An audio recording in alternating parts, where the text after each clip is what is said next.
My name is Jared Preisler. I am from Utah, the northern part of Utah, just north of Salt Lake. I've been appraising a little over 25 years. I'm also the chief appraiser for DataMasterUSA.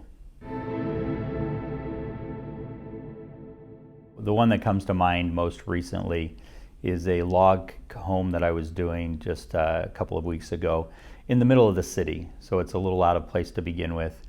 And as I'm walking through the property, I go into the owner's suite or the master's suite.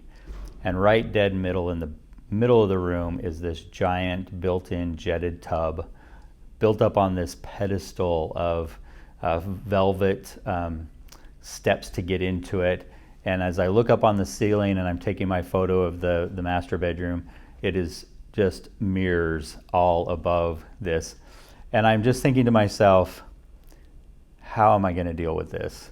And the owner is so proud of this custom owner suite that they have built. It isn't something that the normal market would want, and so that does have a little bit of a market impact, as you could imagine.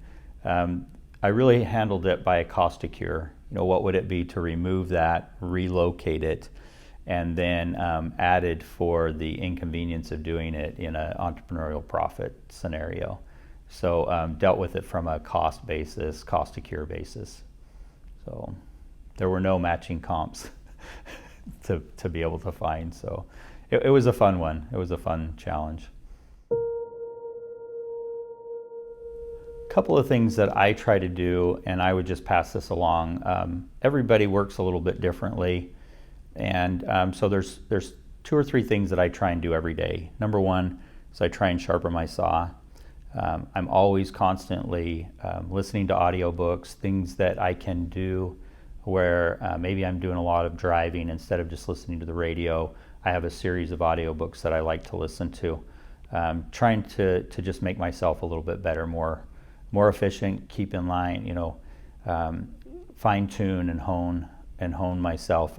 Right now I'm going through a phase of minimalism, so I'm trying to declutter not just my environment but my mind, everything around that. So I think when you're right in the middle of all the pressures of getting the reports out, doing the work, if you can clean up that space around you, that's a great thing to do. Take the time to do it, you'll benefit in the future.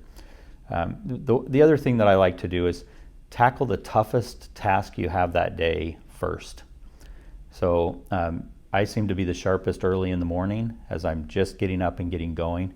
You've got that really tough report that you've been working on for a couple of days. You just got to get it out. It's nagging at you, weighing you down. It's making you just frustrated. Just bite the bullet first thing in the morning, get it done, out of the way, and the rest of the day is going to go a lot better.